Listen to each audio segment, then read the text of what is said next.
Now more than ever, the entry-level big bike segment here in the Philippines has a plethora of choices, allowing beginner riders out there to have a choice of pretty much anything under the sun.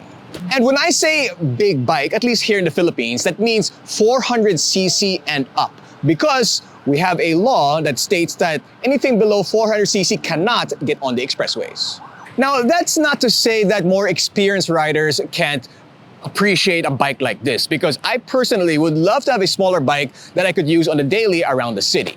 Of course, last year, at least early last year, Triumph came up with the 400s. Then CF Moto expanded their middleweight range with a whole bunch of 450s. Kawasaki, Honda, they've updated their 500s. And now Royal Enfield said, you know what? Jinno was right this whole time. The 350s are not enough. We need something 400cc to 450cc to be able to get on the expressways in the Philippines. And I'm proud to say that they listened to this video, to listen to our past videos, and said, we are gonna make it. And now this, RE's first ever roadster. This is the Guerrilla 450. Let's find out more about it in this episode of Beyond the Ride.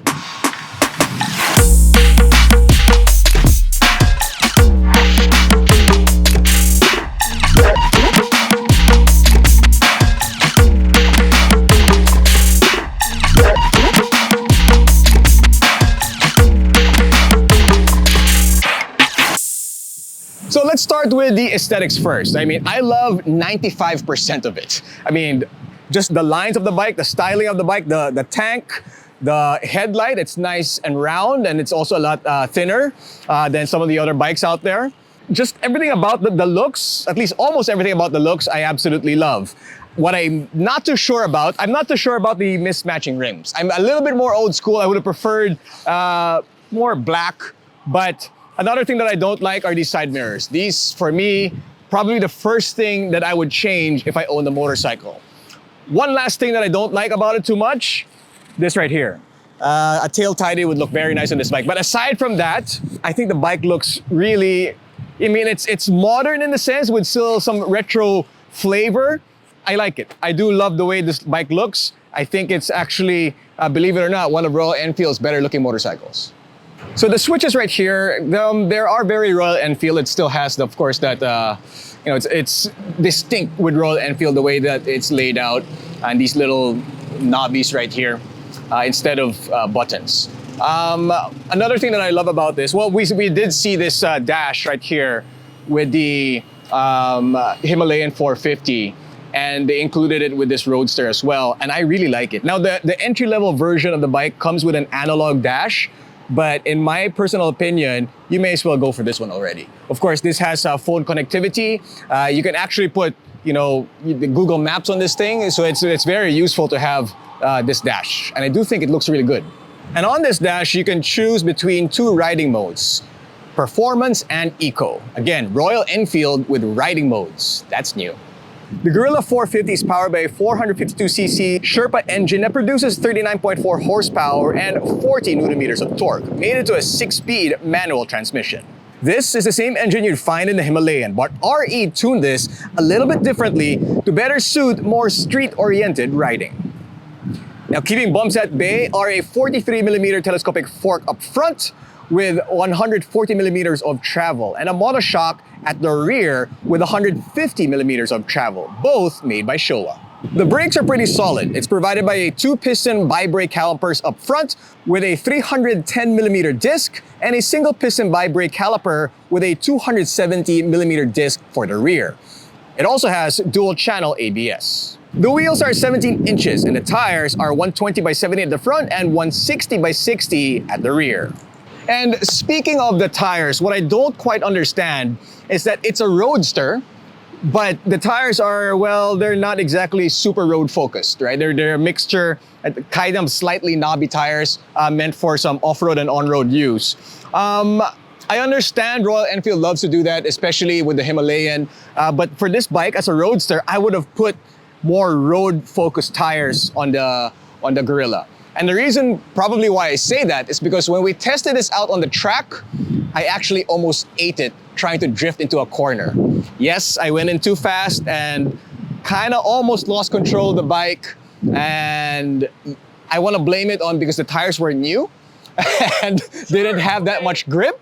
But yeah, I would have preferred more road-oriented tires on this bike. The fuel tank capacity is 11 liters, which is actually not so bad. And the fuel consumption is 20 kilometers per liter with mixed riding conditions. So let's take a look at the riding ergonomics. First of all, you notice that the Roadster has a center stand, which is a little bit strange to me. Why would a Roadster have a center stand? But it is a Royal Enfield, so I guess that explains it. RE typically will have center stands. As you can see, the ergonomics of the motorcycle, it is very Roadster oriented. The foot pegs are a little bit further on the rear. There is that bend under your knees. It's a little bit higher up. And the bars is, well, a little bit higher than I would have imagined for this bike, but it still gives you pretty good control. So the seat height is 780 millimeters. I'm 5'6" with a 764 millimeter inseam. And let me put it down from the center stand. Let's try that again. Let's try that one more time. Okay, it's a lot more difficult now than. Why would you have a center stand? Seriously, why?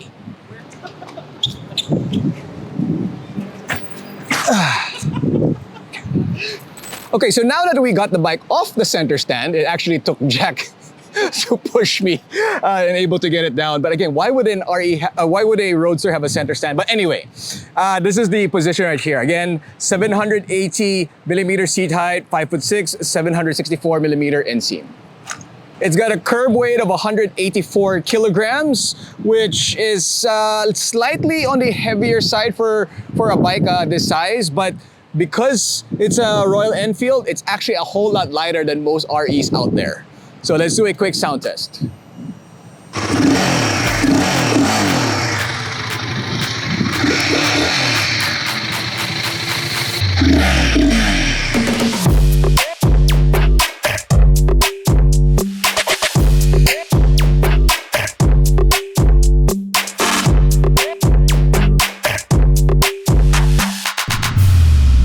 Okay, so if you've ever ridden any other Royal Enfield and you ride this, you might think to yourself, is this really an RE? Because it kind of doesn't feel like one, to be honest with you. It's extremely light. It feels like it's on its toes a little bit. And it's the first thing that you notice when you're starting to move on this motorcycle. It feels alive. It feels so much livelier than the other REs. The other REs, typically they're more relaxed. They want you to chill. It's something that's, you know, the brand has been like since the beginning, right? Since the early 1900s. But this, it just feels different. It feels zippier. And it's when you say zippy and RE, those two usually don't go together. But this bike, if there's a word that I can think of that pops into my head, zippy is that. You know, it's very light and agile. It's a lot of fun. It's really, you know, this bike is a lot more fun than I really had anticipated. And to tell you how fun it was, I mean, when this bike was launched, we took it out on the racetrack. Now, if you told me that we're going to be testing out Royal Enfields on a racetrack, I would probably laugh at you. But this bike actually wasn't bad. It was a lot of fun on the track. And I didn't have a leather suit on. We were just really trying to simulate what it would be like on the road, in a controlled environment with some twisties, and it handled it really, really well. I was able to really push the bike to its limits as much as I could with brand new tires, and it really just extremely fun to use. It felt so much more alive than some of the other REs out there. Now, Royal Enfield has 350s, right? They have 350s, and those bikes are, you know, good for what they are, right? But this one, it's different. The 450 of RE is something that I think they can build on. It's something that I think they can build more bikes around. I used to really love, I still love the 650 twins, and I think that still might be my favorite Royal Enfield engine. But I have to say, the 450 is something special. and they can probably build a whole bunch of different bikes with this 450 engine, and they're gonna sell well. The Himalayan is great. This actually might be even better. It's really a great platform for new riders out there. It's easy to maneuver, the seat height is approachable, the power won't really scare you off if you're a beginner, but it's something that beginners should be able to handle, but still a lot of fun for more experienced riders out there. So the bike is comfortable and the suspension feels very well sorted. Even around the racetrack, around the twisties. Actually, Jack took this bike out, and keep in mind that Jack is significantly heavier than me. I believe he's about 120 kilograms, and he said that the bike felt pretty planted on the twisties in Marilake. And that just goes to show, right? I'm about 150 pounds, more or less. Jack is 120 kilograms, so do the math what that is. But both of us enjoy this bike, so it doesn't really matter if you're a rider my size or Jack's size. You could find a lot of enjoyment using the Guerrilla 450. Now, of course, I had a lot of fun with this bike on the racetrack. But of course, riding it around the city is a big test. How is it going to handle this horrendous traffic right here? This might be the worst traffic of 2025, at least to date. But can it handle it? And the answer is yes. It can filter pretty easily. Now, the side mirrors are a little bit of an issue for me because they're pretty much where the other side mirrors of the cars, or where the side mirrors of the cars are. So filtering, you have to be really careful. But as far as the bike is concerned, it handles it really well. I mean, I don't feel the heat. We've been stuck in this traffic for quite some time, filtering through it, but I don't feel any really uncontrollably harsh heat on the legs. I think it's still okay. And because it's a very light and agile, it's also easy to maneuver around this horrendous traffic. It's something that's not going to be an issue. The turning radius is decent enough, and you'll be able to get through it pretty quickly. Again, the side mirrors are my main issue in city traffic, but aside from that, the bike is excellent maneuvering through the traffic here in the NCR. So as I said in the top of the video, there are going to be a lot of rivals for this motorcycle. The first thing that comes to mind for me, the Triumph Speed 400. That to me is probably the direct competitor of this bike. But you also have the CF Moto 450 NK, the 500s of Kawasaki, at least for the ones that we've tested out here in MotoDeal. And it's a tough one. It really, really is a tough one because all of those bikes are great motorcycles. And this is a great motorcycle as well. So it might come down to a various different thing. The Triumph Speed 400, I feel, because of the tires, I could ride that bike a little bit more aggressively than this one. Maybe if I put those tires on this one, it would be a little bit different. But that to me would probably be the closest rival with this. I mean, because obviously, the aesthetics-wise, Triumph and Royal Enfield are, they're close. They're very similar.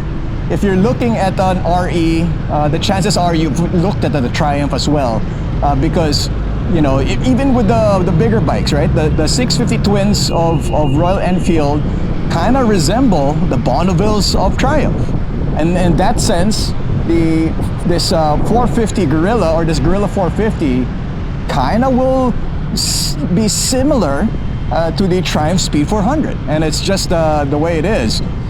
So I think that would be a close call. It'll depend, of course, on the rider and what style of riding that you want, or the looks of the bike as well. But I think this Guerrilla can be something that people should be able to consider, because it's really a good motorcycle.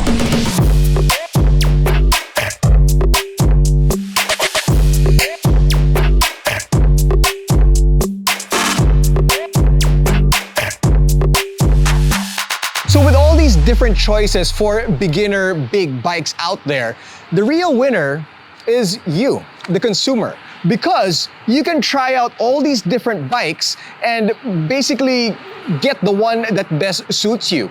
I wish I had all these choices when I first started out riding.